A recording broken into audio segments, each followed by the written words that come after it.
2교시 해설 들어가 볼 건데요. 이제 2교시가 환장하는 시간이 되겠습니다. 일단 1번부터 21번까지는 생소한 문제가 2문제 있었는데 이거는 충분히 다 풀 수 있는 문제다. 다 배웠던 내용이다. 혹은 제가 다 모의고사로 만들어주고 배웠던 내용이다.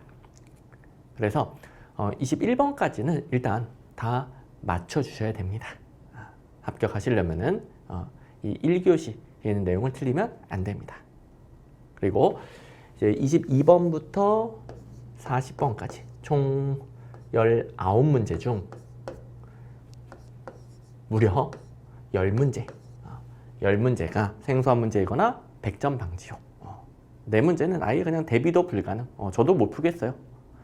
그리고 나머지 생소한 문제 6문제가 남았는데 그 중에서 2문제는 이 문제 포함해서 이것도 상당히 풀기 어렵습니다.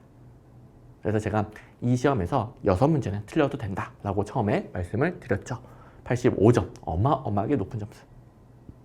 게다가 일단 앞에서도 조금 이제 문제가 있는 문제들이 있었는데 22번 문제가 또 복수 정답 여지가 있습니다. 아마 이거는 될 것 같아요. 앞에 문제랑 달리 이거는 될 것 같은데 명백한 오류가 되겠습니다. 22번은 명백한 출제 오류. 근데 뭐 출제자가 우기면 어쩔 수 없어요. 뭐 워낙 학자들이 다양한 주장을 했어요. 또 해석하기 나름이에요. 게다가 대표 관료제는 시험에 많이 나왔지만 대표 관료제에 대한 반 라이퍼, 윌킨스, 윌리엄스 이 학자들은 모든 객관식 행정학 통틀어서 처음 출제를 하다 보니까 게다가 막 40, 50년대 학자들이에요. 40년대, 50년대 그나마 좀 빠른 학자가 70년대 이런 학자들이다 보니까 내용도 불분명합니다. 그래서 출제자가 내가 알고 있는 건 이거야 하고 우기면은 뭐 복수 정답이 안 될 수도 있어요. 근데 저도 뭐 계속 다 모든 자료들을 검토해 봤죠. 대학교는 교과서는 당연하고. 근데 대학교는 교과서 있지도 않아요.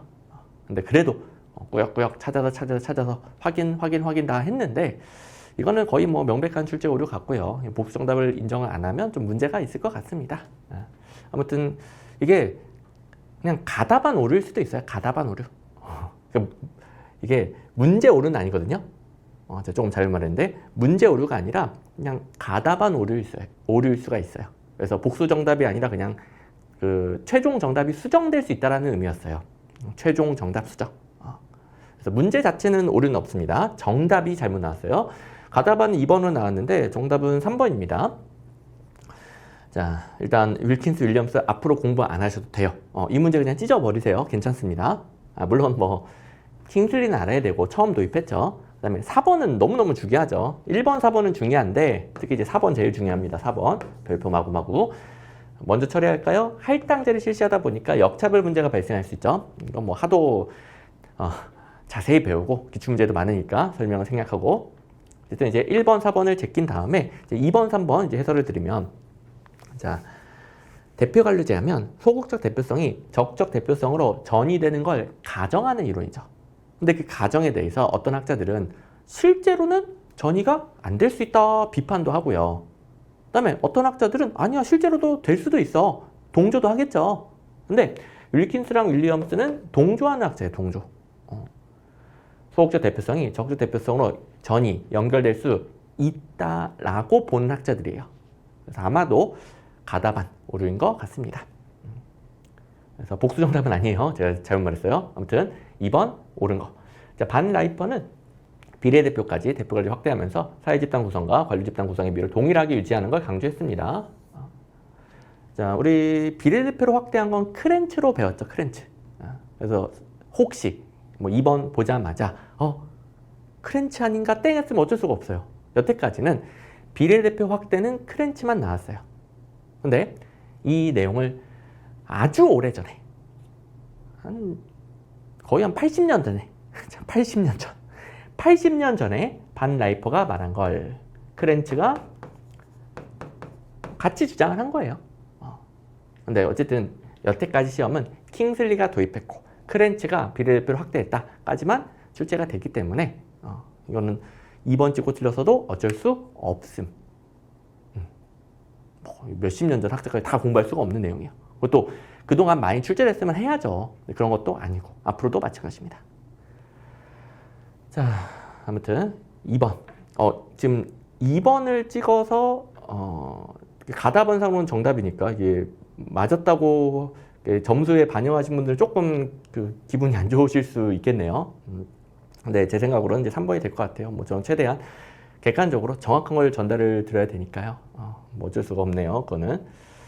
그리고 뭐 진짜 출제 오류라서 가다번 오류가 아니라 출제자가 2번이 정답이라고 생각해서 낸 거면은 그거는 뭐 어쩔 수가 없습니다. 근데 어쨌든 반 라이퍼가 이 주장을 했습니다. 그리고 크렌츠가 좀 더 극단적으로 주장했을 뿐이에요. 그러니까 반 라이퍼 크렌츠는 똑같은 내용 주장했어요. 근데 크렌츠는 수치 하나하나 정확하게 맞춰야 된다. 뭐 이 정도로 확대했을 뿐이에요. 그래서 이걸 2번을 틀렸다 보긴 어렵습니다. 자, 아무튼 뭐 첫 문제부터 이게 첫 문제부터 골치 아파 죽겠습니다. 자, 아무튼 너무 22번은 신경 쓰지 마시고요. 뭐 당장 이번 합격이 걸리신 분들은 너무너무 진짜 심란할 수 있어요. 너무너무 저도 안타까운데 일단은 뭐 아직 확정된 건 없으니까요. 물론 이제 미래에 듣고 계시는 분들은 확정됐을 수 있겠지만 이제 바로 해설 강의 올라오자마자 들으신 분들은 아직은 확정이 안 됐으니까 너무 심려치 마시고요. 그냥 기다리시는 게 좋습니다. 마음이 불편하겠지만 어쩔 수 없습니다. 그냥 내가 바꿀 수 없다. 뭐 자기의 노력으로 바꿀 수 있는 것만 고민하기에도 벅차죠, 우리가. 근데 우리의 노력으로 바꿀 수가 없는 거잖아요. 최종 정답이 확정된 후에는 이의 신청을 한다든가 노력을 할 수 있겠죠. 근데 그 전까지는 아무것도 바꿀 수가 없으니까 일단은 너무 이제 스트레스 받지 마시고. 자, 그리고 내년 시험을 위해 해설 강의를 보시는 분들은 22번 문제는 신경 쓸 필요 없습니다. 그 다음에 23번 계급제에 대한 설명 가장 적절하지 않은 것은 아무리 뒤에 어려운 문제가 많아도 이런 건 다 맞춰야죠. 너무 쉬운 문제. 3번 객관적인 인사평가 기준을 제시할 수 있는 건 직위분류제죠. 직무의 종류, 난이도, 책임도를 정확하게 기준을 제시하는 거 직위분류제고, 그리고 인적 자원의 교육훈련 수요 파악에도 유리한 것도 직위분류제죠. 교육훈련 직업공무원제 계급제가 강조하는 거 아닌가요? 맞아요. 근데 이거는 교육훈련 얘기하는 게 아니고 교육훈련 수요 파악이잖아. 수요 파악. 수요 파악에 유리한 건 직위분류제로 배웠죠. 교육훈련 자체를 강조하는 거 말하는 게 아닙니다. 그다음에 계급제는 사람 중심이죠. 사람에게 계급을 부여하고 사람을 일반 행정가로 키워나갑니다. 계급제는 그냥 직업공무원제 원리예요. 직업공무원제에서 배운 거 그대로 다 적용. 그래서 오랫동안 일하면서 고위공무원으로 양성을 하는데, 고위공무원이 정말 오랫동안 공무원하면서 별의별 걸 다 섭렵한 공무원으로서 굉장히 우대받습니다. 그래서 직업공무원제, 계급제에서는 오래 근무할수록 계급이 올라가고 그만큼 우대를 받는 시스템이죠. 4번, 직무 경계가 모호할 수 있죠. 계급제에서는 한 사람이 여러 업무를 두루두루 할 수 있어요. 일반 행정가 주의니까요. 근데 직위분류제는 한 사람이 딱 하나의 직무만 수행을 하죠. 직무 경계가 명확하죠. 객관적인 기준이 명확하죠. 또 한 사람이 하나만 하니까 그거 못하면 교육훈련 보내. 교육훈련 수요 파악이 유리하죠. 자, 그리고 이거 워낙 많이 나온 내용이니까요. 어디 갔죠? 여기. 교육훈련 수요 파악 쉬운 거 직위분류제다. 자, 직위분류제에서 옳은 거, 계급제에서 틀리는 거. 여러 문제, 여러 가지 내용들이 많습니다. 자, 그럼 이제 100점 방지 4문제가 있다라고 하는데 이거는 저도 못 외웁니다. 자, 100점 방지 4문제는 저도 못 외웁니다. 앞으로도 외울 자신이 없고요. 그리고 앞으로도 안 가르쳐 드릴 거예요. 100점 방지용에서 일단은 이 문제 기억리은 아셔야 되는데, 제가 이건 알아야 된다는 거 외에 다른 내용들 앞으로 공부하지 마세요. 안 나옵니다. 나오면 어떡해요? 틀리면 됩니다. 어떤 강사가 문제를 틀리라고 그래요?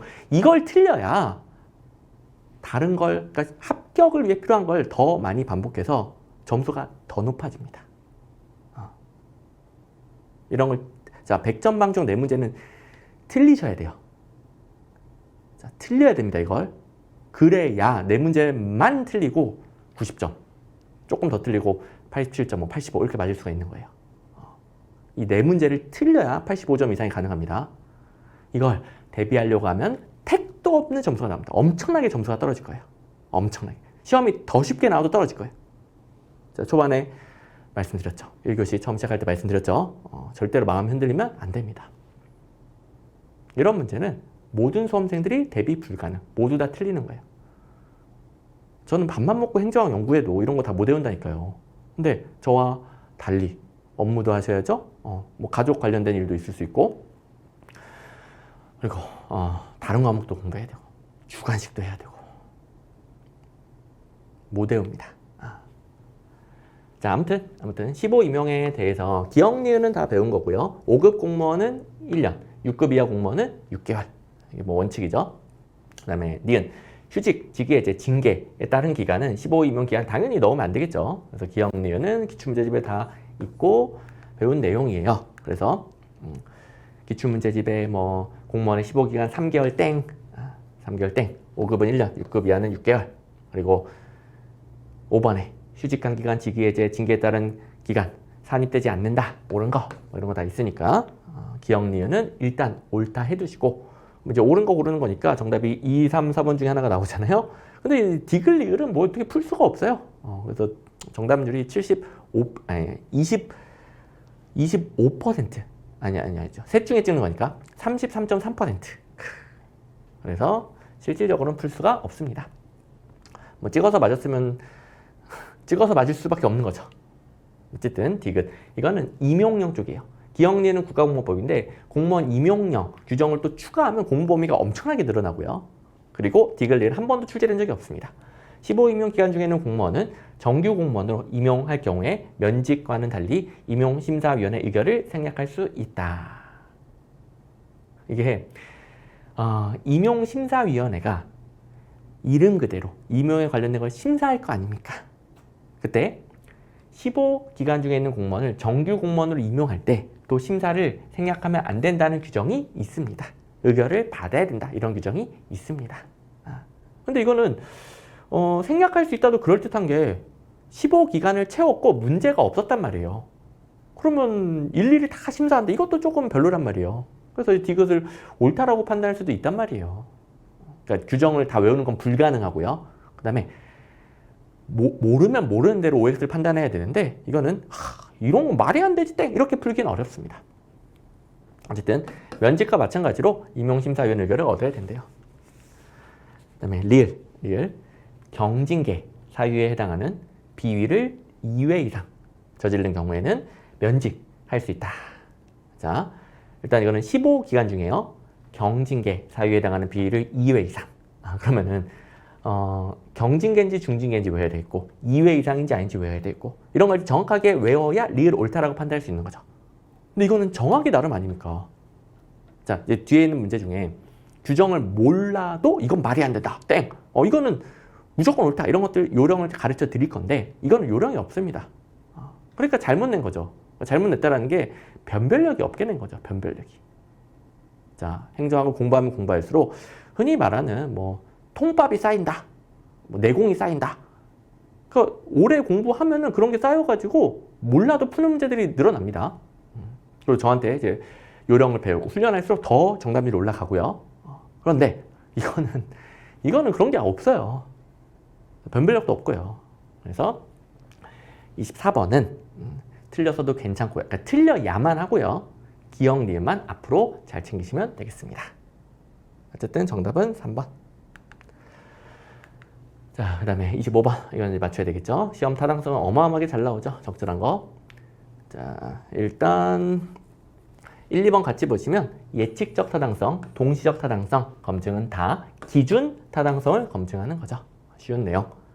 그리고 1번 예측적 타당성은 시험 보고 그 성적과 일정 기간 지난 다음에 근무 성적을 비교하는 거죠. 그에 비해 동시적 타당성은 시험 성적과 근무 성적 비교하는 건 똑같은데 기준 타당성 검증이니까요. 재직자한테서 재직자의 근무 성적과 바로 시험 치고 시험 성적을 바로 비교하니까 동시적 타당성이죠. 그래서 2번 다 맞네요. 3번. 일단 차별적이든 수렴적이든 둘 다 구성 타당성 검증이 되겠습니다. 차별적, 수렴적, 구성 타당성 검증. 이거 멋있고. 그런데 수렴적, 차별적 타당성 검증 두 개를 정확하게 이해하는 것, 뭐 통계학적인 지식이 필요하다 보니까 굉장히 이해가 어렵고, 물론 제가 어떻게든 이해가 되게끔 만들어 드렸지만 뭐 제 쉬운 설명을 못 들으신 분들도 있으니까. 그리고 이해가 안 돼도 괜찮아요. 어차피 이 패턴밖에 안 나옵니다. 둘이 바꾸면 땡. 그래서 퍼즐 맞추듯이 한 개를 평가하면 수렴적, 여러 개를 평가하면 차별적, 이렇게 풀어도 괜찮습니다. 어차피 이 패턴 외에는 안 나오는 패턴이에요.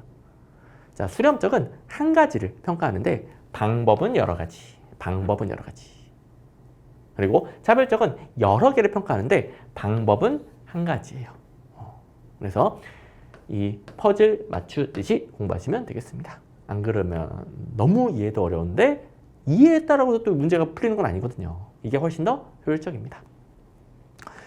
자, 하여간 이해보다 그냥 이렇게 정리해서 암기하는 거. 물론 암기는 반복이 필요해요. 근데 기출문제도 있고 강의에서도 계속 가르치고 반복하는 게 훨씬 더 효율적인 부분은 그렇게 공부를 해야 돼요. 안 그러면 공부 범위가 가뜩이나 넓은데 더 넓어지겠죠. 자, 아무튼 이제 기출문제집에 2번에 동시적 타당성 검증은 시험 성적과 일정 기간 기다려 나타나는 근무 실적을 비교한대요. 그럼 땡이죠. 예측적 타당성 검증이고요. 그 다음에 4번 재직자한테 시험을 실시한 결과 근무 실적이 좋은 재직자가 시험 성적도 좋았다. 그러면 이게 동시적 타당성 검증이고 이건 기준 타당성 검증이죠. 이런 문제도 있고 제가 그 뒤에 암경에서 띄워놨었네요. 아무튼 여기 예측적이든 동시적이든 기준 타당성 검증 왜 안 나오나 했네요. 너무 길어가지고. 그 다음에 이걸 길게 다 넣은 이유가 여기 관련 틀린 선지 때문이었어요. 이제 생각났습니다. 자, 동시적, 예측적 타당성 검증은 둘 다 기준 타당성 검증. 관련 틀린 선지 제가 1교시에 설명드렸었나요? 관련 틀린 선지는 기출문제집의 기출문제 수를 무지막지하게 늘리지 않으면서도 출제 포인트, 우리 객관식 행정학 시험 문제 출제 포인트는 어디를 틀리게 바꿔내는가. 그걸 중요한 것들은 더 많이 연습할 수 있고, 그리고 같은 내용이어도 워딩, 뭐 겉모습 이런 게 달라질 수 있잖아요. 겉모습을 바꿔서 응용 연습도 할 수 있는 거죠. 그래서 문제수 너무 많으면 또 그게 또 공부 부담이고 너무 많으니까 또 중요한 걸 반복할 수가 없는데 이건 중요하면 중요할수록 더더욱 많이 반복하게 만들어져 있는 거예요. 아시는 분은 아시겠지만 제 강의 교재는 중요할수록 자연스럽게 고반복되게끔 다 설계되어 있습니다. 그 다음에 26번 또 생소한 문제 연습이네요. 자, 이 문제 같은 경우는 풀 수 있는 문제. 자, 여태까지 제가 풀 수 없다. 100점 방지용 4문제는 다 풀 수 없고 생소한 문제를 분류한 것 중에 2문제는 거의 풀기 어렵다 해요. 근데 일단 2문제 중에 하나는 나왔고 이거 이제 풀 수 있는 겁니다. 왜냐? 공직자의 이해충돌 방지법 요새 좀 유행 중이니까 제가 당분간은 대비하셔야 된다고 그랬고, 그렇다고 여기 있는 규정을 모두 다 외울 수 있냐? 다 못 외웁니다. 하지만 요령 있죠. 게다가 경찰 승진도 이미 출제가 됐기 때문에 일단 기억은 당연히 맞죠. 이해충돌을 정확히 이해하는 것부터 시작하셔야 됩니다. 직무수행과 관련된 사적 이익 추구가 이해충돌이고 그걸 금지하는 게 이해충돌을 방지하는 거죠. 그리고 21년도에 제정됐는데 이건 뭐 연도를 까먹을 수가 없죠. 21년도에 LH 공사 사태, 그 어마어마한 사회적 파장이 나타나면서 이해충돌 방지법을 제정하게 됐죠. 그 다음에 니은 이런 거 다 어떻게 외웁니까? 저도 못 외우죠. 이거는 니은은 못 외웁니다. 네, 디귿 가보시면 고위공직자는 그 직위에 임용되거나 임기를 개시하기 전 3년 이내에 민간 부분에서 업무활동한 경우 그 활동 내역을 그 직위에 임용되거나 임기를 개시한 날로부터 30일 이내 소속기관장이 제출할 수 있다. 이런 걸 어떻게 다 외우나요? 선생님 논리대로 따지면 이런 것도 못 외우는 거 아닌가요? 그쵸? 못 외우는데 이건 자 기출문제집에 다음 문제네요. 그러니까 경찰 승진 기출문제 중에 자 왼쪽은 경찰 승진 기출문제라고 그랬죠? 4번에 고위공직자는 그 직위에 임용되거나 임기를 개시하기 전 3년 이내에 민간 부분에서 업무활동한 경우 그 활동 내용은 그 직위에 임용되거나 임기를 개시한 날로부터 30일 이내에 소속기관장이 제출해야 된다. 오른선지로 이게 똑같은 문장이 있잖아요. 자 마무리로 자기가 볼 시험에 최근 기출문제 보고가 된다라고 했고 쌍둥이 모의고사를 보는 게 제일 효과적이라고 그랬죠? 그리고 4번 같은 규정 다 못 외우죠. 그런데 경찰 승진 기출문제에 있는 건 똑같이 나왔을 때 옳다라고 판단할 수 있어야 되겠죠. 자, 그 다음에 리을. 자, 리을을. 여기에 이해충돌 방지를 위한 수도 없이 많은 제도들이 있는데, 그리고 수도 없이 많은 기관들이 있는데, 제가 여러분들 대신에 법률을 뜯어보고 했을 때 신고는 다 14일 이내더라. 요령을 가르쳐 드렸죠. 신고는 14일 이내. 신고는 14일 이내. 그래서 모든 강의에서 요령을 배웠기 때문에 요령 들으신 분들은 바로 땡. 자, 그러면 이제 옳은 거 고르는 거니까 2개 아니면 3개입니다. 2개 아니면 3개. 그래서 이 문제 같은 경우 일단 확실하게 정답률 50%까지는 만들었고요. 그 다음에 니은 보시면 공기업의 장부 기관장. 잘못 읽었네요. 공기업의 장이랑 부기관장. 죄송합니다. 어쩐지 안 읽히더라. 및 상임감사, 한국은행의 총재, 부총재 감사 및 금융통화위원회의 추천직 위원, 중장 이상의 장성급 관료는 고위공직자에 해당된다. 누군지 잘 모르긴 하겠지만 장에다가 부기관장에다가 상임감사에다가 이거 뭐 다 외우진 않았다 하더라도 이런 분들이 고위공직자 아닐까요? 고위공직자로 해당되는 사람들 여기서 엄청나게 많이 규정하고 있어요. 그걸 다 외우는 건 불가능해요. 외우지 마세요. 근데 그래도 니은에서 이건 절대로 고위공직자일 수가 없다. 이런 사람은 안 보이는 것 같죠. 다 높으신 분들 같아요. 그래서 이건 말이 안 되는데 그런 거 없어 보이니까 옳다라고 판단하는 게 좋겠죠. 그리고 그동안 기출문제 패턴상 이렇게 쭉 나열하는 것 치고 이번 시험도 마찬가지예요. 다른 문제를 뜯어보세요. 나열하는 것 치고 틀린 선지는 거의 없습니다. 모든 객관식 행정 시험 문제의 기본 패턴이에요. 이런 것도 다 요령을 배웠기 때문에 이런 게 좀 감의 영역이죠. 명확하게 이런 걸 어떻게 옳다라고 판단한다 방법을 정리하기 힘들어요. 그런데 저랑 같이 훈련하다 보면 이 감이 좋아져요. 기출문제 패턴을 알게 되니까. 그래서 점점 정답률이 올라간다고 했죠. 그 과정은 좀 불분명한 과정이긴 해요. 하지만 무조건 돼요. 무조건. 그래서 이것도 나름 풀 수 있는 문제. 물론 틀렸어도 어쩔 수 없고요. 어쩔 수 없죠. 이런 거 다 어떻게 외웁니까? 자, 그러면 만약에 이 문제 하나 더 틀리게 되면 82.5가 나오는 거죠. 이번 시험에서 82.5도 어마어마한 점수라고 그랬습니다. 이걸 맞추면 85가 되는 거고요. 자, 그리고 이건 아까 지나갔었는데 21년도도 기출문제 있다 확인하려고 띄워놓은 겁니다. 자, 그 다음에 제가 보려고 했던 게 있었던 것 같은데요. 이 24년도 경찰 승진에 이번에는 인허가 담당하는 공짜는 14일 이내 신고해야 된다. 14일 이내 신고. 이것도 있습니다. 이것도 리을이랑 똑같은 게 또 있어요. 그래서 디귿 리을은 OX 판단을 못하면 안 됩니다. 경찰 승진 기출문제 있으니까요.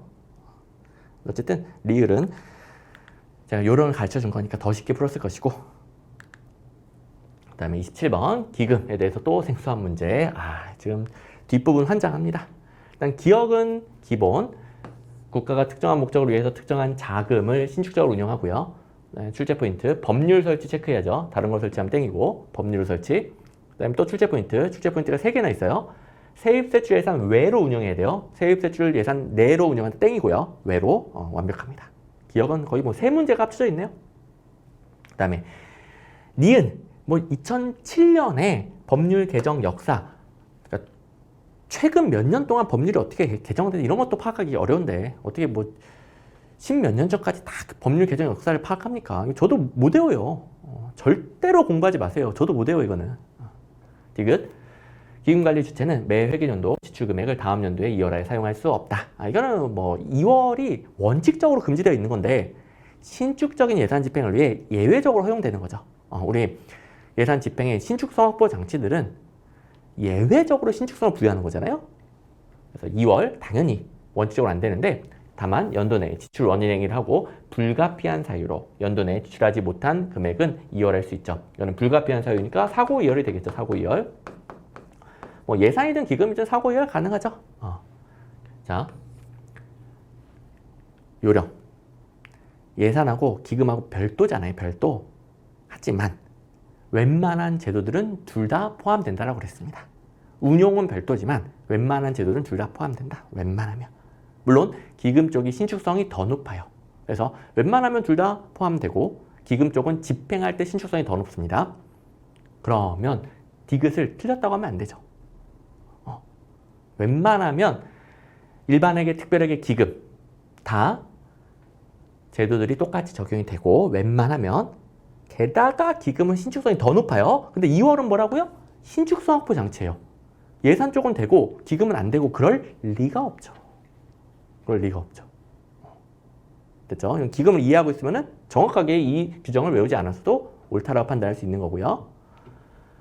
그 다음에 리을은 제가 대비시켰죠. 이런 숫자 바꾸는 거 좋아한다. 3분의 1, 3년, 3분의 1, 3년, 3, 3. 저는 아직 틀린 선지로 객관 시험에 나온 적이 없는데 앞으로 나올 것이다. 제 강의 들으신 분들은 기억나시죠? 앞으로 나올 것이다. 옳은 선지로 나온 적이 있어요. 근데 틀린 선지로 나올 것이다.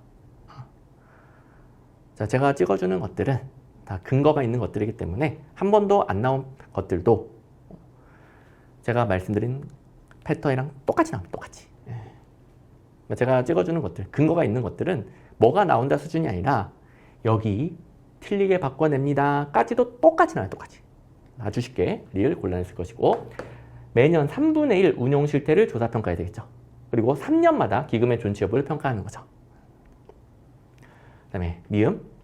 자, 이거 굉장히 어렵지만 풀 수 있습니다.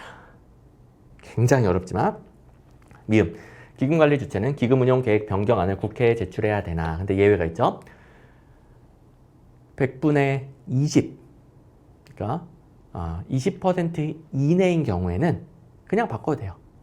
자, 기금운용 계획 변경할 때 20% 이내 바꾸는 건 국회에 제출하지 않고 바꿀 수 있어요. 그런데 금융성 기금. 금융성 기금은 100분의 30. 그러니까 10분의 3. 10분의 3 이내면 국회에 제출하지 않고 바꿀 수 있어요. 한번 잘 보세요. 잘 보세요. 기술보증기금이 금융성 기금의 한 종류라는 걸 정확히 알아야 정확히 판단할 수 있는 내용이긴 합니다. 그러면 못 푸는 거 아닌가요? 자, 계속 봅시다. 그다음에 또 다만이네. 또 다만 기금의 관리 및 운영에 소요되는 경상비에 대해서 어쩌고저쩌고 10분의 1 이하로 한다. 기금 운영 계획 변경안을 국회에 제출하지 아니할 수 있다. 그러니까 지금 정리해보면 그냥 기금은 10분의 2 이내, 금융성 기금은 10분의 3 이내는 국회에 제출하지 않고 변경할 수 있다는 내용이죠. 그런데 기술보증기금이 만약에 금융성 기금이라면 여기는 일단 맞는 것 같은데 근데 예외가 있다. 어떠한 경우는 10분의 1 이하로 한다. 한번 잘 보세요. 잘 보세요. 만약에 기술보증기금이 금융성 기금이 아니라면 여기가 틀렸죠. 그 다음에 만약에 금융성 기금이 맞다면 여긴 맞는데 그럼 여기가 말이 안 돼요. 자, 일반 기금도 10분의 2까지는 허용이 되는데 금융성 기금의 예외적인 부분이 그보다 더 타이트할 리가 없죠. 자, 금융성 기금은 10분의 3 이내까지는 허용. 그런데 다만 이러이러한 경우에는 그냥 기금처럼 10분의 2 이하까지만 허용한다. 이게 말이 되는 거죠.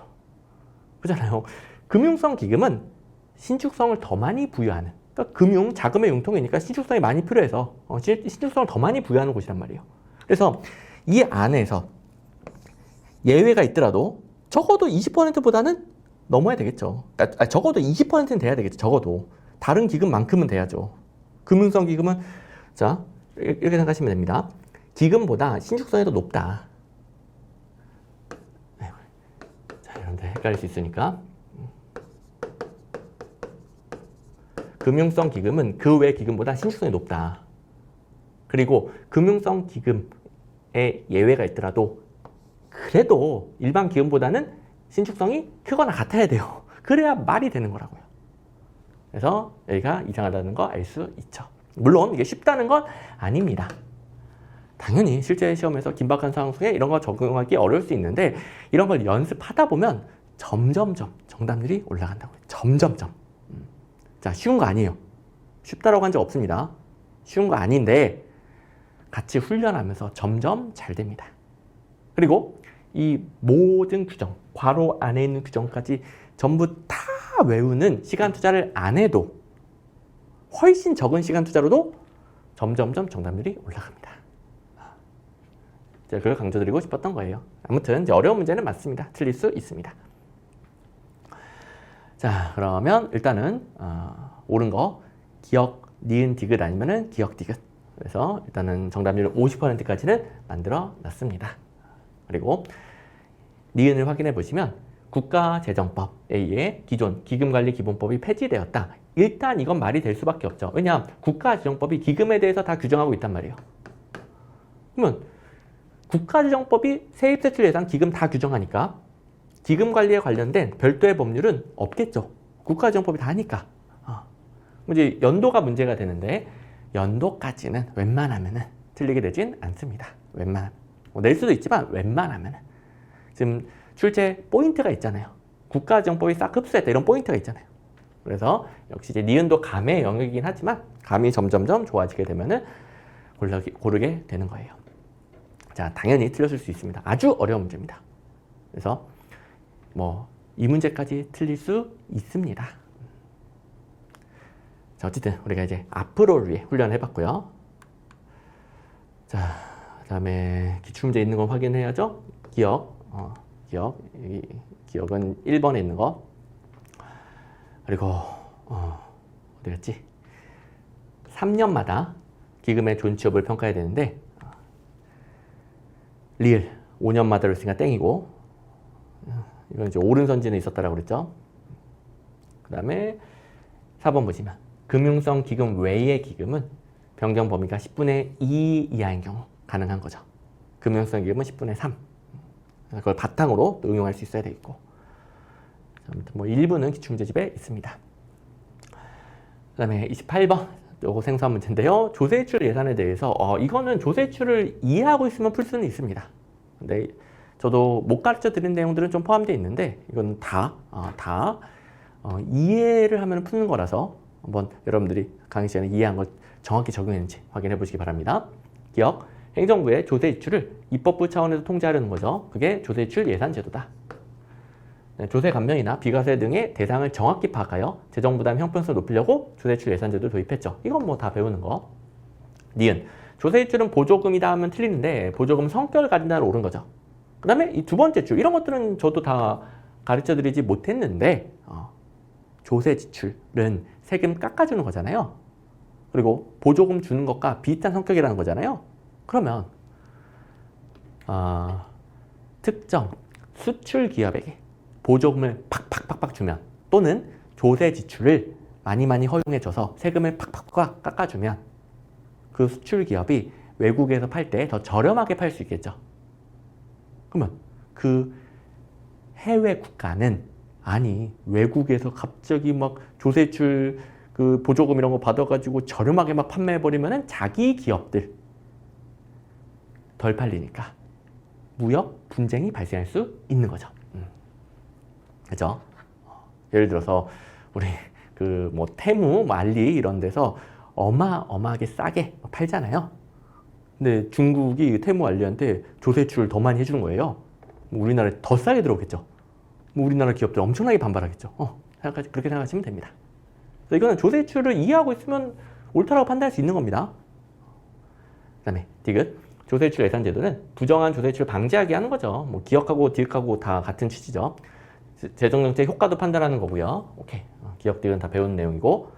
리을. 자, 이게 좀 애매한데 행정부의 재량에 따라 조세출 항목이 신설 또는 폐지되어 의회의 주기적 심사 대상이 되지 못할 때. 앞부분은 뭡니까? if. 제 영어 발음이 안 좋으니까 if. 가정법이죠, 가정법.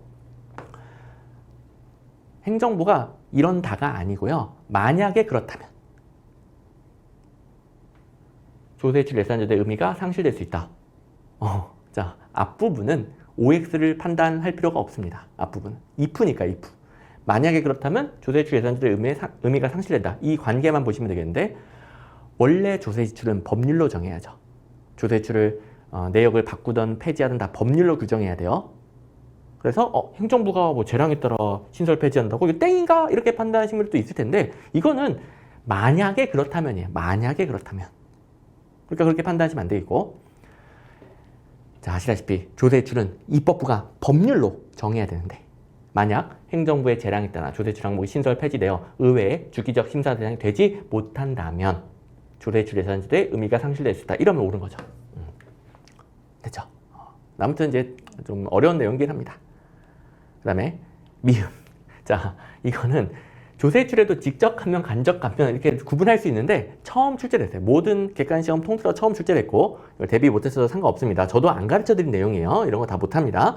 근데 우리 항상 조세출 하면은 비과세, 소득공제, 세액공제를 같이 배우잖아요. 기출문제에도 비과세, 소득공제, 세액공제 계속 나오고요. 이런 게 이제 조세출의 기본이에요, 기본. 기본. 세액공제, 소득공제랑 비슷한 개념 아닌가? 이렇게 보셨으면 된 겁니다. 또 간접 감면 쪽은 저도 잘 몰라요. 이런 걸 행정학에 왜 내는지 모르겠는데 너무 심합니다.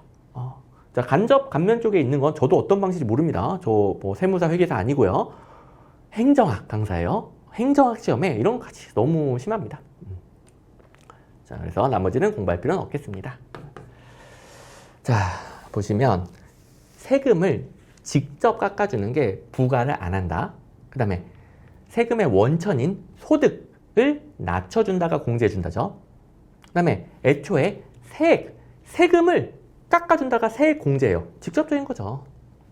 그 다음에 세금 비율, 저율, 비율을 줄여준다. 세금 깎아주는 거죠. 세액 감면, 세금 깎아준다가 세액 감면이죠. 세액 공제나 세액 감면이나 다 비슷한 의미죠.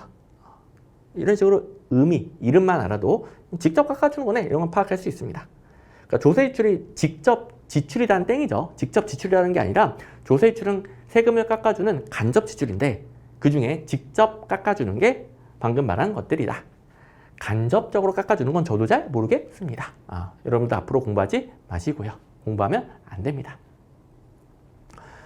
아무튼 미음도 대처는 가능. 그래서 이 문제는 그래도 대처가 가능한 문제가 되겠습니다. 맞출 수 있음. 자, 조세출 예산제도에 대하여 3번에 보조원과 같은 효과가 있고요. 그 다음에 수직적, 수평적 형평 파악하기 위한 제도고 정책 판단 자료가 되고 그 기출문제 있는 내용들도 많고요. 네, 29번. 자, 예산 분류 중 기능별 분류에 관한 설명 가장 적절하지 않은 것은 1번은 바로 못 골라낼 수 있는데 2번 보시면 기능이라는 게 정부가 하는 일 중에 가장 큰 단위죠. 그래서 정부가 하는 일을 파악한다. 정부가 수행하는 활동 영역별로 어찌어찌고 주요 사업 어찌어찌고 행정수반의 재정제 수립 쉽게 해주고 예산의 전체적인 윤곽, 정부가 무슨 일을 벌일 것인가 밝힐 수 있고 단점은 그 기능만 달성하면 되니까 구체적인 지출을 통제하기는 어려워요. 오히려 구체적인 지출은 알아서 해라. 신축성을 부여하는 거죠. 굉장히 신축적인 방식이에요. 기능만 달성해. 구체적으로 뭘 얼마 주고 사고 알아서 해. 그래서 회계책임 확보가 어려워집니다. 그리고 기관별, 조직별이죠. 조직별 예산 흐름 파악이나 입법부의 효율적인 통제가 어려워집니다. 뭐 뒤에 거야. 회계책임 확보가 어렵다 연결되는 것이고 기관별, 조직별 파악도 어려워집니다. 자, 그러면 2, 3, 4번은 기능별 분류 이해하고 있으면 다 옳다라는 걸 판단할 수 있으니까요. 이제 1번을 뜯어보시면 기능이라는 건 정부가 국민들에게 해주는 일에 따른 분류. 지금 하고 있는 거 뭡니까? 정부가 국민들에게 이 일을 해주겠다. 그러니까 시민을 위한 분류라고 불리는 거죠. 시민들에게 이거 해줄게 라는 정보를 제공하는 거예요.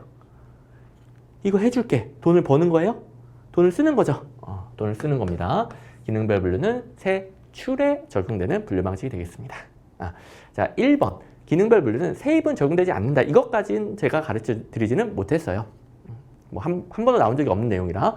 하지만 기능별 분류는 우리 같이 이해를 했으니까 2, 3, 4번 지울 줄 알아야 되겠고 1번도 이해를 바탕으로 풀 수 있어야 되겠습니다. 이제 모든 내용을 가르쳐 줄 수는 없습니다. 그래야 여러분 합격 가능성이 올라가니까요. 자, 아무튼 기능별 분류는 행정수반의 사업계획 수립에 도움이 된다. 뭐 이런 내용들. 그리고 정보활동의 효과, 활동에 대해서 이거 아니네요. 죄송합니다. 사업 관련해서 정보를 파악할 수 있다. 기능별 분류 등등. 그리고 다음 문제에서도 여러 내용들이 있습니다. 왔다리 갔다리 하네요, 이게. 기능별 분류의 단점은 회계책임 불명확하다, 옳은 거. 그리고 기능별 분류 장점은 국민이 정부 예산 이해하기 쉽다. 국민 입장에서는 이해하기 쉽죠. 그리고 품목별은 신축성을 저해야 하는데 기능별은 신축성이 높고, 이런 것들은 다 모든 강의에서 배우고 기출문제도 있는 내용들. 그 다음에 30번. 자, 다중합리성 모형. 약간 지뢰가 있는 문제입니다. 2번. 2번을 바로 고르기에는 한 번도 이런 식으로 나온 적이 없으니까. 자, 2번을 고르고 틀리신 분도 있을 거예요. 근데 바로 고르기에는 본 적이 없는 패턴이니까 일단 넘겨놔야 됩니다. 자, 다중합리성 모형. 1번은 점중 모형이니까 땡 하시고, 점중 모형 소폭의 변화 없어지고, 1번은 생략, 점중 모형. 2번 와서 예산 운영 과정에서 서로 성질이 다르지만 연결된 세입, 세출, 균형, 집행 과정 5개의 의사결정 흐름이 통합되면서 루빈의 실시간 예산 운영이네요. 루빈의 실시간 예산 운영. 그리고 다중합리성 모형은 킹던의 정책의 흐름 모형하고 루빈의 실시간 예산 운영하고 같이 결합한 모형이다. 이런 평가를 받습니다. 그러니까 다중합리성 모형에 루빈의 실시간 예산 운영이 나왔네. 옳다? 이렇게 판단했을 수도 있어요. 그런데 여태까지 모든 시험에서, 그러니까 기출문제에서도 다중합리성 모형에서 그냥 루빈의 실시간 예산 운영 설명이 나왔을 때 O인지 X인지 명확하게 판단할 수 문제가 나온 적이 없어요. 그러니까 기출문제집에 당연히 없어요. 그러면 본인만의 추측으로 일단 판단하면 안 되겠죠. 일단 넘어갔다가 다른 게 다 틀렸으면 그때 2번을 고르시면 되는 거죠. 자, 철칙입니다. 실제 시험장 가셔서 기출문제에서 O인지 X인지 명확하게 본 거는 실제 시험에서도 명확하게 OX 판단하고 바로 정답도 고르고 하시면 되는 거예요. 그런데 기출문제에서 O인지 X인지 본 적이 없는 내용은 본인만의 추측으로 바로 OX 판단하지 마시고 일단 넘겨놔야 되는 거죠. 일단. 그리고 다른 거 소거하거나 비교해서 풀어야 되는 거죠. 2번은 일단 넘겨놓으면은 이건 지뢰를 피하는 거였어요. 3번. 독립적인 조직들이나 조직의 하위 단위들이 서로 느슨하게 연결. 일단 하위 단위들 느슨하게 연결되어 있다. 뭐 회사 모형 정도의 설명이고, 예산 결정 모형에서 회사 모형스러운 게 나왔고, 독립성과 자율성을 누릴 수 있는 조직의 예산 결정에 적합하다. 또 뭐 쓰레기통 모형에도 해당될 수 있겠고요. 어쨌든 회사 모형, 쓰레기통 모형, 정책 결정 모형인데 뭐 예산 결정 쪽도 뭐 설명하려면 설명할 수 있으니까 활용이 됐는데 어차피 다중합리성 모형은 아닙니다. 3번은 불분명하지만 어차피 땡. 4번 미시적 수준의 예산 의사결정 설명하며 다양한 시점에서 단계별로 작용하는 합리적 기준에 따라 복합적으로 작용하는 모형이다. 4번을 2번과 비교했을 때 정답으로 골라야 되는 이유가 있죠. 왜냐? 4번은 다중합리성 모형에서 자, 옳은 거 2번 미시적 수준의 예산상의 의사결정 설명하고요. 그리고 결과론적 아니고 과정론적이고 3번에 각 단계 구분해야 된다. 각 단계 구분. 기출문제 다 있잖아요. 또 제가 암기형에서는 취소성 그어져 있는 부분, 예를 들어 3번 같은 경우 예산과정 각 단계에서 예산활동과 행태를 구분해서 안 된다. 제가 암기형에서 취소성 그어놓은 부분만 틀린 겁니다. 그러면 각 단계를 구분해야 된다는 거죠. 여기 해설도 적혀 있고 각 과정의 단계를 구분해야 된다. 그러면 이 문제만 제대로 공부했어도 4번 미시적 수준 단계별로 작용하고 복합적으로 작용하고, 복합적이라는 표현도 있을걸요? 어디 갔지? 제가 분명히 본 것 같은데 복합적이라는 표현이 다른 문제도 있을 겁니다. 아마 이 문제는 없지만 어쨌든 다 있습니다. 그러면 2번도 정답이 될 소지가 있긴 한데 2번, 4번 중에 기출문제에 비춰봤을 때 더 확실한 건 뭡니까? 4번이 되는 거죠. 확실한 건. 됐죠? 그래서 약간 다중함성 모형이 여러 모형들이 복합되다 보니까 조금 이제 오해 소지가 있는 문제이긴 해요. 근데 이런 문제는 행정학이 워낙 내용이 추상적이다 보니까 또 정답이 명확하지 않다 보니까 당연히 있을 수 있음. 그럴 때 우리 대처 요령을 배워봤습니다. 항상 기출문제에서 명백하게 확인한 거 먼저 판단하는 거예요. 그리고 이제 작년에 다중함성 모형에 대해서 여기 작년 문제였네. 작년에 다양한 단계별 특성이 복합적으로 작용하여 작년에 출제됐던 옳은 선지 기출문제로 착각했는데, 그러니까 기출문제 지배 문제로 착각했는데 경찰 승리 작년 문제, 무려 작년 문제에도 또 있었고요. 2년 연속이 되겠습니다. 물론 이제 루빈이 결합된 모형이라 평가를 받아요. 그래서 이제 루빈 쪽도 제가 같이 항상 연습을 시키긴 합니다. 루빈은 이제 출제 포인트가 좀 다르죠. 이 4번 내용, 그 다음에 모의고사를 준 내용이 루빈의 출제 포인트예요. 5가지 단계를 서로 바꾸는 거죠. 오케이. 31번. 각 부처 예산 요구에 관한 중앙예산기관의 대응 전략. 이건 예산 편성할 때 각 부처들이 예산 많이 달라고 난리치잖아요. 거기에 중앙예산기관의 대응이죠. 우선순위 표시법은 연기준 예산처럼 우선순위 명시해 주세요. 자, 일단 장단점들은 뭐 너무 여러 가지가 나왔는데 일일이 다 이해 안 돼도 괜찮습니다. 가볍게만 설명드리면 우선순위 정해서 잘라 이런 게 연기준이잖아요. 예산삭감 편리하죠. 대신에 시급한 사업이라 하더라도 우선순위에 들어가지 못하면 잘릴 수가 있어요. 감축 중심인 연기준 예산을 쓰는 거죠. 그리고 예산 항목 간의 우선순위를 정하기 어려울 수 있죠. 그다음에 2번 증감 분석은 기본 예산은 분석 안 한다. 증감만 분석한다. 역점 사업이나 예산 비중의 변화 파악이 수월할 수 있어요. 저도 이거는 뭐 증감 분석 이런 효과가 있는지 일일이 이런 거 다 외우고 있는 게 아닙니다. 이거는 좀 저도 의미가 불분명해요. 근데 이제 두 번째 줄은 확실하죠. 전년도와 차이가 있는 부분만 사정한다. 증감만 사정한다. 그 다음에 각 기관에 필요한 기본 예산액에 대한 검토는 등한시. 자, 기본 예산액을 검토한다 그러면 땡이에요. 기본 예산액 검토 안 하고 증감만 분석한다. 이런 거 다 배웠고. 3번 무제한 예산만 달라는 대로 다 주는 거죠. 뭐 금수저인가 봐요. 달라는 대로 다 줍니다. 하급기관에서 요구하는 예산액에 제한을 두지 않아서. 그럼 달라는 대로 다 주니까 새로운 사업 추진하기 편하겠죠? 상급기관이 예산 삭감의 모든 부담을 지므로 예산 선정에 어려움이 있고, 이건 좀 생략이 심한데 중앙예산기관은 달라는 대로 다 퍼졌어요. 그 다음 상급기관, 예를 들어 뭐 대통령 같은 경우 대통령이 다 통제? 혹은 뭐 국회로 넘어가서 국회가 다 통제? 이런 부담이 증가할 수 있겠죠. 4번 항목별 통제는 품목별 통제죠. 품목별 예산제도 생각하면 되죠. 전체 사업의 관점에서 개별 사업을 검토하기 어렵습니다. 품목별, 항목별은 사업에 관한 정보를 알기가 어려워요.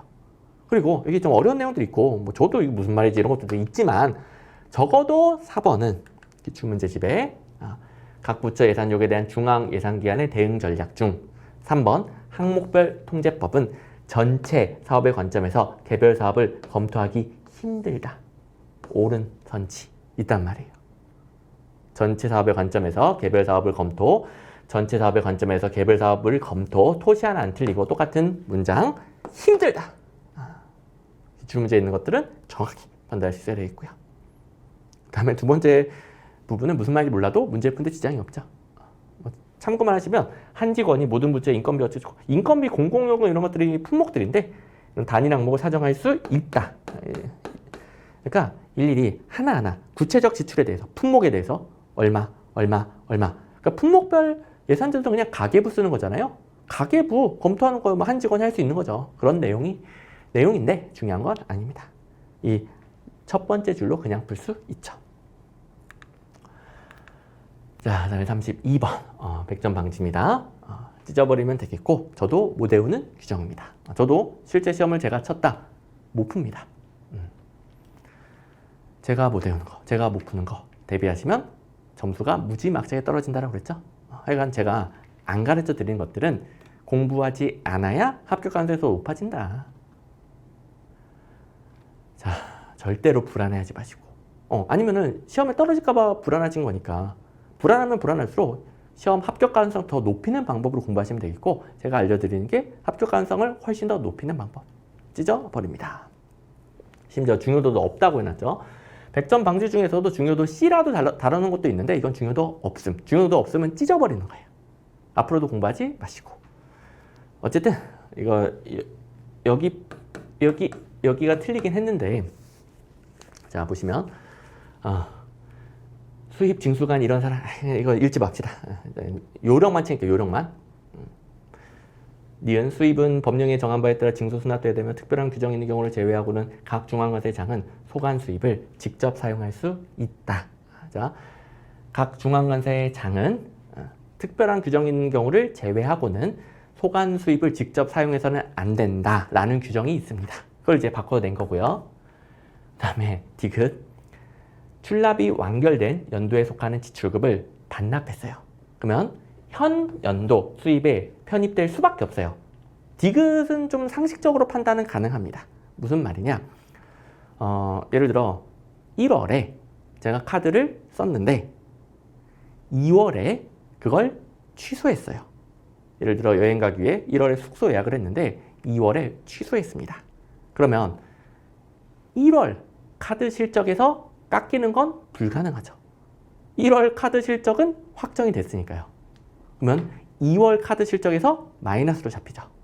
예를 들어 10만 원짜리였으면 2월에 한 푼도 안 썼다고 쳤을 때 마이너스 10만 원이 되죠. 1월 카드 실적은 그대로 유지되고 2월이 마이너스 10만 원. 그거예요. 그거. 잘 읽어보니까 이건 판단 가능하죠? 네, 리을. 특별하게는 수입금을 선사용 자금으로 운영할 수 있는데 이거 저도 이제 못 외우겠네. 이거 컨닝 좀 할게요. 자 이제 워낙 이제 생소한 내용이라 저도 방금 봤는데도 이걸 이제 까먹었네요. 아무튼 이제 중요하진 않습니다. 이게 무슨 법률이었더라? 자 잠시만요. 제가 이게 찾아야 되는데 여러분들도 힘드실 테니까 제가 기억을 못한 김에 조금만 시간을 주시기 바랍니다.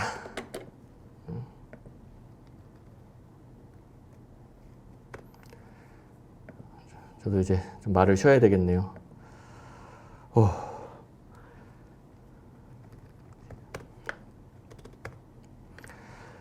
정부기업 예산법. 정부기업 예산법.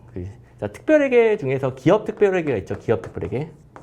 기업 특별회계가 있고 기업 특별회계는 정부기업 예산법이 적용되죠. 정부기업 예산법상 기업 특별회계는 다른 특별회계와 다른 좀 특이한 사항이 있잖아요. 그래서 수익금을 선사용 자금으로 운용할 수 있도록 되어 있어요. 근데 이 규정을 어떻게 다 외우겠습니까?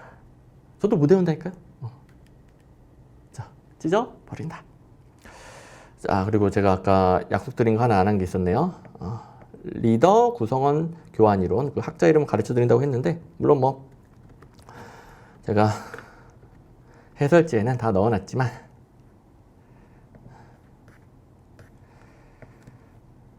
자, 지금 생각이 안 납니다. 물론 상관없이 땡인 건데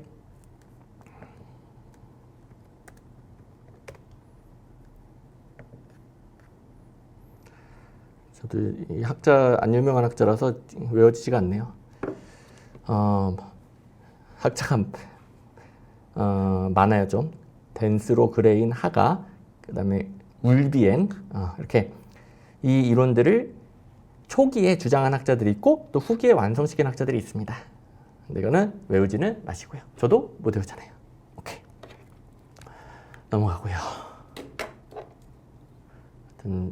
댄스로 그레인 하가 울비엔이래요. 또 약속 드린 거니까 안 할 수는 없고. 자, 이제 33번. 재정민주주의에 관한 설명을 가장 적절하지 않은 것은. 4번. 이거는 외울 필요 없이 의사결정 과정의 시민 참여는 사전적으로 참여하는 거잖아요. 근데 주민감사 청구는 감사 청구할 일이 발생했을 때 청구하는 거죠. 납세자 소송제도, 소송 걸 일이 있을 때 소송을 거는 거죠. 사후적인 거죠. 사후적인 거. 심지어 정보공개 청구도 마찬가지긴 해요. 뭔가 정보가 있어야 청구를 하는 거죠. 의사결정 과정에 참여하는 건 주민참여 예산 같은 거. 예산 과정에 참여하는 거죠. 뭐 1, 2, 3번은 이거는 재정민주주의 그냥 기본적인 설명이니까요. 여러분 당연히 옳다라고 판단할 수 있을 것이고 4번만 참고. 또 재정민주주의에 대해서 2번 납세자인 시민이 국가 또는 지방자치단체 재정지출과 관련된 부정과 낭비를 감시. 이미 부정과 낭비가 발생해야 납세 소송을 제기할 수 있는 거예요. 3번처럼 주민참여예산제도, 예산 편성 과정에 참여하는 거예요. 이런 게 주민의 의견을 반영할 수 있는 제도고요. 뭐 이런 재정민주주의 관련된 제도들은 이해하고 있으니까요. 쉽게 풀었을 것이고. 34번 지방자치론 7문제, 마지막 7문제입니다. 저도 이제 40문제를 2시간 넘게 해설하다 보니까 지금 체력이 거의 고갈되고 있습니다. 이제 머리가 안 돌아가요, 지금. 저도 막 외워왔던 것도 생각이 안 나고, 그다음에 검색도 제대로 못하고 있어요, 지금. 어쨌든 7문제만. 저도 이제 정신력을 발휘할 테니까 오늘 끝까지 한번 파이팅 해봅시다. 주민자치와 단체자치 비교에 관한 설명으로 가장 적절하지 않은 것은 아주 중요한 문제죠. 일단 정답 3번 주민자치는 개별적 지정, 단체자치는 포괄적 위임. 이건 뭐 기출문제 있는 그대로고 이해도 잘 되는 내용이니까요. 여러분들 잘 풀었을 겁니다. 2번에 있네요. 주민자치 포괄적 위임 땡, 단체자치 개별적 지정 땡. 똑같은 거. 그리고 나머지는 조금 어려운 내용이 있긴 하지만 OX 판단이 잘 안 되는 것들 넘기다 보면 3번에서 틀렸다. 그런 문제죠. 일단 1번 주민자치는 주민이 자기 지역에 대해서 주권을 가지고 자치권을 스스로 가지고 통치하는 거죠. 지역의 공공문제를 주민의사 참여에 기초하여 주어지고, 단체자치는 주민이 주체가 아니라 지방자치단체가 주체가 되는 거예요. 그러니까 단체자치죠. 그러니까 지방자치단체는 국가에서 설치한 것이다. 자치권에 대해서도 국가가 빌려준 것이다. 전례권으로 이해를 하잖아요. 2번 보시면 주민자치는 주민의 자치권은 천부적인 기본권이에요. 우리 동네 우리가 자치하는 건 우리 주민들의 천부적인 기본권이지. 근데 단체자치는 국가 또는 중앙정부가 자치단체에 자치권을 빌려준 거예요. 그래서 수탁설 또는 전례 권설이라고 합니다. 그 다음에 4번 주민자치는 중앙정부가 지방자치단체를 강력하게 통제할 수가 없죠. 자, 주민자치 단체자치의 특징 외우는 게 아니죠. 주민자치는 지방정부가 중앙정부로부터 독립성이 강합니다. 지금 1번, 2번, 4번도 마찬가지고 3번도 옳게 고치면 마찬가지고 독립성이 강하잖아요. 그러니까 강력하게 통제를 못하고 입법적, 사법적 통제만 가능해요. 그럼 강력한 통제는 뭐냐면 단체자치에서 행정적 통제, 이건 명령 강제하는 거죠. 단체자치는 중앙정부가 지방자치단체 만들어서 자치권을 빌려준다. 그러니까 지방정부가 중앙정부에 대한 종속성이 강한 형태죠. 그래서 이제 3번도 독립성이 강할 때 개별적 지정이죠. 종속성이 강할 때 포괄적 위임 방식이죠. 이것도 다 설명하기 시간이 없어서 생략하겠지만 다 종속 독립과 관련된 내용이죠. 자, 그리고 이제 35번. 생소한 문제이긴 한데 이거는 이제 대처가 되는 문제. 신중앙집권화. 자, 배경은 1930년대 대공황처럼 지방 정부 수준에서 대응하기 어려운 문제에 대응하기 위해 또는 지방정부가 못하는 기능을 수행하기 위해 중앙정부가 도와주는 거예요. 자, 신중앙집권도 권력은 지방에 분산되어 있습니다. 권력은 지방분권. 방금 말씀드린 것처럼 지방이 못하는 걸 중앙이 도와준다. 이렇게 이해를 한 다음에 1번 소규모 자치단체의 통합과 중심도시와 주변 도시의 통합을 통해, 자, 신중앙집권이다 보니까 지방 수준에서 못하면 좀 통합시켜서 이런 방식도 쓰는 거고요. 광역행정체제로 발전하게 됩니다. 자, 완전한 그 지방의 모든 걸 맡기는 것보다는 중앙집권의 성격을 조금 가지는 거죠. 권력은 분산돼도 중앙정부의 성격, 중앙정부의 역할이 좀 더 강하게 되는 거죠.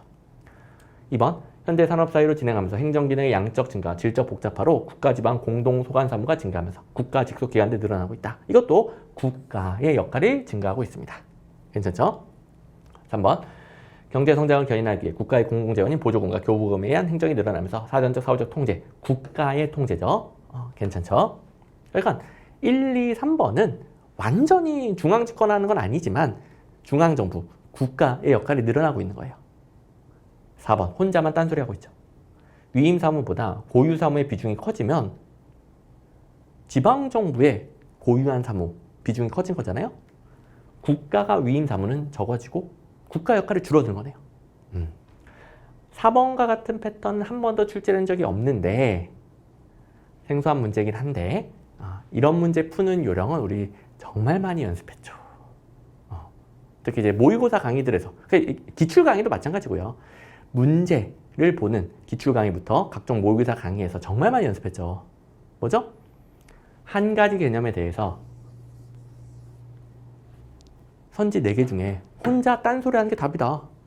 정답이 1, 2, 3, 3개일 일은 없잖아요. 혼자 딴소리 하는 4번이 답이죠. 심지어 4개 다 모르더라도 3개 중에 혼자 딴소리 하는 거 골라내면 그거 답이죠. 정답이 2개일 일은 없으니까요. 이거는 우리 그동안 수도 없이 연습했던 대로 4번 혼자 딴소리 하네. 고유사무보다 위임사무 비중이 커져야 국가, 중앙정부 역할이 커지는 거죠. 그래서 일맥상통한 내용이 되는 거고 지방에 대한 중앙통제가 강화되는 거죠. 지금 4번은 첫 번째 줄, 두 번째 줄도 서로 충돌합니다. 4번은 쉽게 풀 수 있는 문제예요.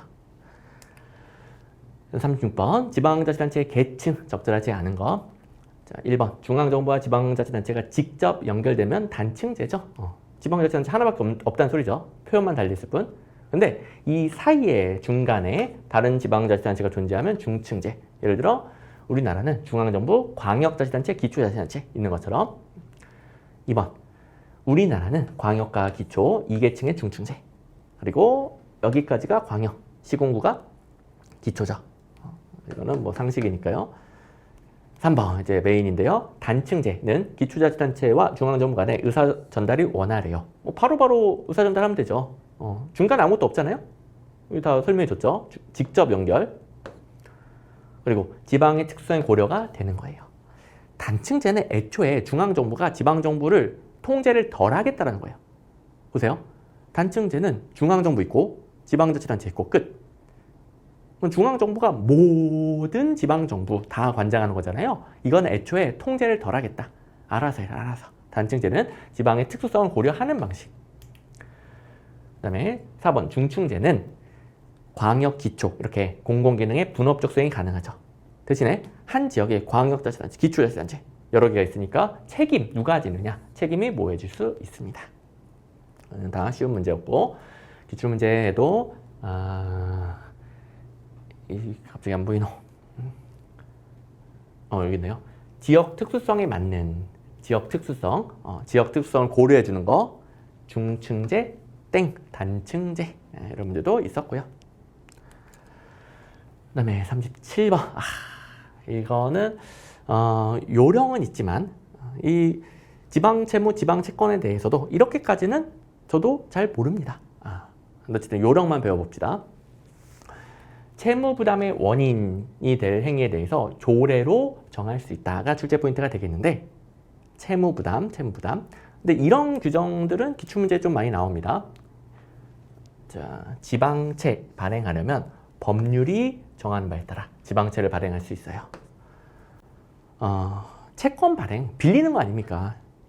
돈을 빌릴 때 원인이 되는 행위든 실제 빌리는 행위든 다 법률로 통제합니다. 법률로. 그래서 이게 뭐 쉽다는 건 아니에요. 근데 지방채 발행 법률로 통제하는데 채무부담의 원인이 될 계약의 체결, 급박행위. 자, 원인이 있으면 앞으로 지방채를 발행해야 되는 거예요. 그렇잖아요. 이것도 법률로 해야 되는 게 말이 되지 않을까요? 뭐 이런 요령을 풀었다면 됐는데 이거는 저도 다 못 외우고요. 앞으로도 공부하실 필요 없겠고요. 지금 방금 들은 요령만 참고하시면 되겠습니다. 틀려도 괜찮습니다. 그리고 2, 3, 4번 다 공부하실 필요 없습니다. 이런 규정까지 다 외우면 무조건 떨어져요. 자, 그 다음에 38번 라이트 중첩 권위 모여. 쉬운 문제죠. 자, 우리 라이트 기준으로 완전 지방정부가 중앙정부에 종속되어 있는 포괄형, 그리고 완전 분리되어 있는, 독립되어 있는 분리형, 그리고 중간에 애매한 게 중첩형. 다른 모형들도 셋 중에 하나라고 했죠. 셋 중에 하나. 다른 모형들도 이 세 개를 바탕으로 정리를 했고요. 그리고 심지어 이름을 까먹어도, 그러니까 이제 어떤 모형에 가까운지 까먹었어도 이름 보면 되죠. 이름. 동반자, 중앙정부, 지방정부가 동반자다. 이거는 완전히 수평적인 분리된 관계잖아요. 분리형이죠. 뭐 분리형. 그래서 뭐 정리도 다 했지만 엘콕의 동반자 모형은 까먹어서도 이름만 봐도 불려. 이렇게 푸는 요령 계속 연습을 해왔고요. 자, 예시도 이렇게 중재랑 비교도 해보시면 4번에 절충적인 모형이 중첩형 같은 거죠. 중간이죠, 중간. 여기에 교환 모형이 있네요. 교환 모형. 동반자 모형이 아니라 교환 모형이 엘콕에서는 중첩형이 되는 거죠. 자, 됐습니다. 그다음에 요거 이런 식으로 우리가 다 정리를 해놨죠. 중첩형에 해당하는 거 교환 모형. 동반자가 아니라 교환 모형. 이런 식으로 정리했으면 아주 쉽게 푸는 거죠. 이 라이트의 그러니까 정보관계 모형이 어마어마하게 많습니다. 근데 각 모형 하나하나 공부하는 게 아니라고 그랬죠. 출제 포인트는 뭐다?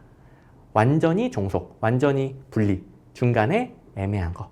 셋 중에 어디냐? 이게 출제 포인트라고 그랬어요. 이걸 갖다가 라이트랑 엘콕의 디테일한 차이 이런 걸 다 공부하면 바보라고 그랬죠. 바보. 안 나오니까요. 시험에. 시험에 안 나옵니다. 이렇게만 나옵니다. 이렇게. 그러니까 저랑 공부하신 분들은 공부의 가성비가 훨씬 높을 수밖에 없는 거예요. 조금 공부하고도 훨씬 문제도 잘 풀리고요. 그 다음에 1번 중첩이니까 상호 독자성을 유지하면서 상호오존. 주어는 중앙지방 제가 생각했는데 중앙지방이 상호오존. 중첩이죠. 라이트 같은 경우에 중첩형을 가장 이상적인 형태로 봤습니다. 이거는 암기사항이죠. 라이트가 주장한 거니까요. 모든 모형에서 그렇다는 게 아니에요. 라이트가 봤을 때. 4번 뭐 상호교류, 상호오존 이런 게 맞는 거고요. 그 다음에 3번 표시도 안 했죠. 지방정부는 자치사무가 주종을 이루고 있으며 위임사무의 경우 단체임사무 비중이 크다. 무슨 의미일까요? 자, 기관임사무는 거의 순전히 국가사무를 지방에 시키는 거예요. 기관임사무가 많으면 거의 포괄형이 되는 거죠. 완전히 종속되어 있는 거죠. 근데 그 정도는 아니고 중앙, 지방 둘 다 관련될 때 위임하는 방식인 단체임사무. 단체임사무 이해하고 있으면 뭐 그럴듯하네 판단할 수 있는 거고요. 모르면 넘기면서. 물론 2번에서 끝났어야 되고요. 앞에 있다 하더라도 넘기면서 2번 고르시면 됩니다. 자, 거의 다 왔습니다. 39번. 역대 지방자치에 관한 기능배분 관련 법령과 추진기구. 저도 못 외웁니다. 또 이거는 앞으로도 공부하지 마시고요. 찢어 버리시면 되겠습니다. 또 나오면 어떡합니까? 이걸 틀려야 점수가 더 높아진다고 그랬죠. 계속 강조 드립니다. 똑같은 말 또 안 할게요. 앞에서 충분히 여러분들 납득을 하셨을 것으로 믿습니다. 정답만 가르쳐 드리면 마지막은 이명박 정부. 됐습니다. 자, 그 다음에 이제 마지막 40번. 역시 100점 방지 중요도 없습니다. 중요도 없으니까요. 찢어 버리시면 되겠고요. 자, 일단 지방교부세가 당연히 중요하죠. 지방교부세는. 그런데 뭐 기억에 있는 내용 외에는 너무 지엽적입니다. 이거 어떻게 다 외우겠습니까? 자, 내국세 총액의 19.24, 담배 개별 소비세 100분의 45, 그리고 종합 부동산세 전액 이 재원이다. 이 정도까지는 우리가 배우긴 했지만 특히 이제 특별교부세 같은 경우 어떤 경우에 얼만큼 준다 이런 게 굉장히 디테일하게 여러 가지가 규정되어 있습니다. 그런 것까지는 출제된 적도 없고 외우기도 힘듭니다. 니은 이런 경우에 특별교부세 줄 수 있습니다. 보통 교부세 산정하고 그 다음에 무슨 일이 터진 거예요. 특별교부세를 줄 수가 있는 거죠. 자, 보통 교부세 산정 방식은 아시죠? 거기서 반영이 못 된 거예요. 혹은 그 후에 뭐가 발생한 거예요. 그때는 100분의 50에 해당하는 금액을 줄 수가 있다고 하는데 출제된 적이 없는 내용입니다.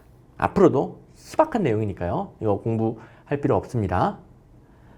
그 다음에 디귿 이러이러이러한 경우에는 어떻게 다 외우겠습니까? 특별교부세 재원의 100분의 10에 해당하는 금액이라고 합니다.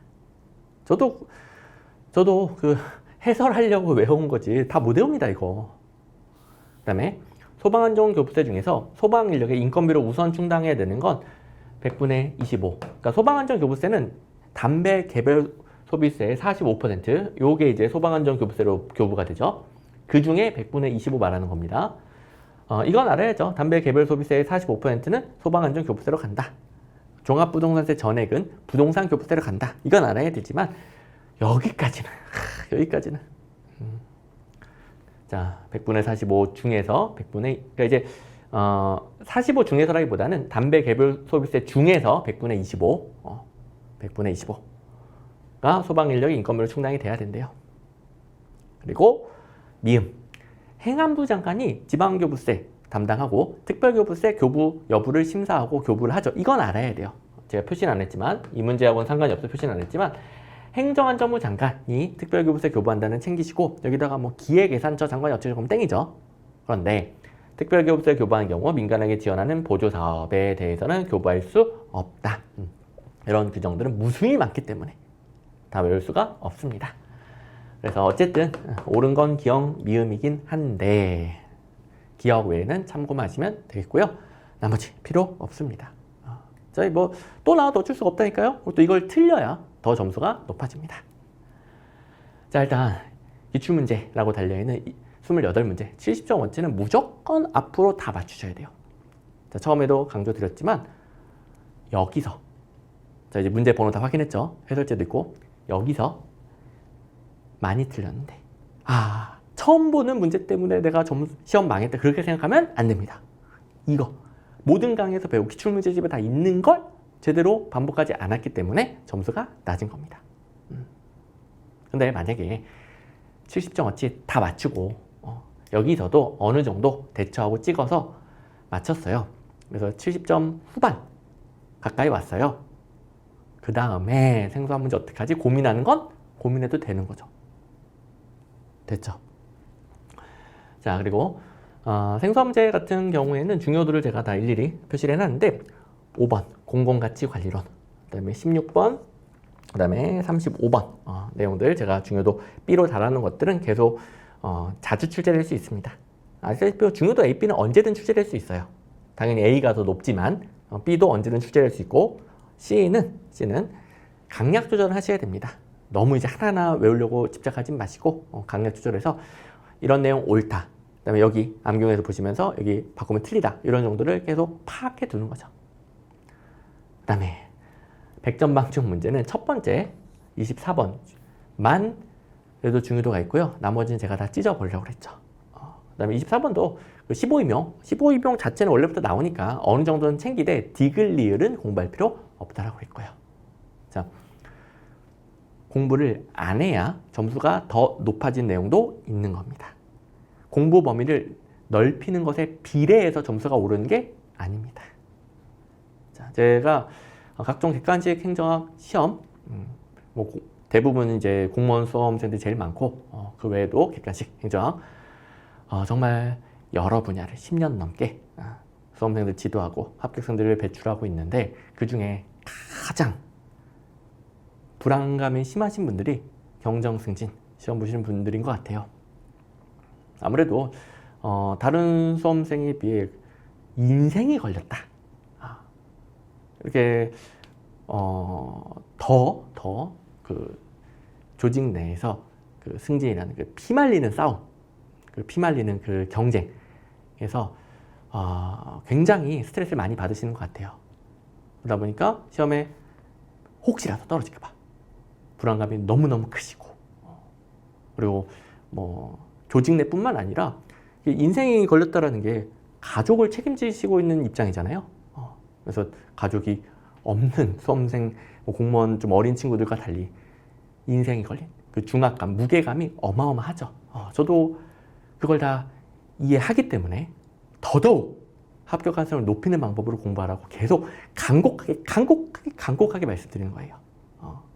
수험생이 불안감 때문에 판단력을 잃고, 예를 들어 마구 범위를 넓힌다. 혹시 내가 안 본 데서 시험에 나와서 이런 시험 문제들 나오니까 그것 때문에 내가 그 시험 문제 틀려서 떨어질까 봐 마구 넓힌다. 이러면 혹시 떨어질 수 있으니까 더 확실하게 떨어지려고 하는 거예요. 이러시면 안 됩니다. 인생에 걸렸잖아요. 무게감이 어마어마하잖아요. 그러니까 이러시면 안 되는 거예요. 꼭 합격 가능성을 높이는 방법.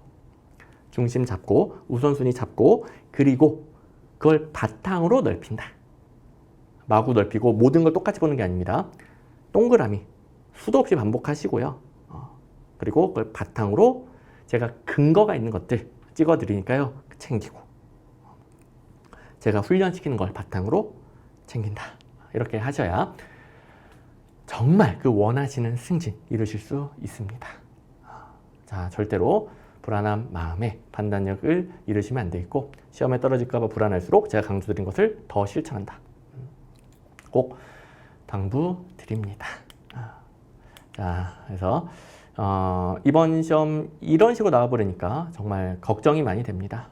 그래서 제가 너무너무 간곡하게 전달드리는 것들이 많은데 꼭 여러분들 마음에 전달이 되고 실제 실천으로 바뀌어서 내년 시험에는 꼭 그토록 원하는 승진 이루시길 바랍니다. 아무튼 시험 치신 분들 그리고 지금 내년 시험 위해 열심히 공부하고 있는 미래의 수험생분들 너무너무 고생이 많으시고 나란 일 하시느라 바쁘고 가족 일 바쁘고 하시는 와중에 짬내서 공부하는 거 정말 이제 힘든 과정이지만 꼭 조금만 더 힘내셔서 파이팅 하셔서 이 어려운 과정 잘 버티시고 꼭 합격하시길 바랍니다.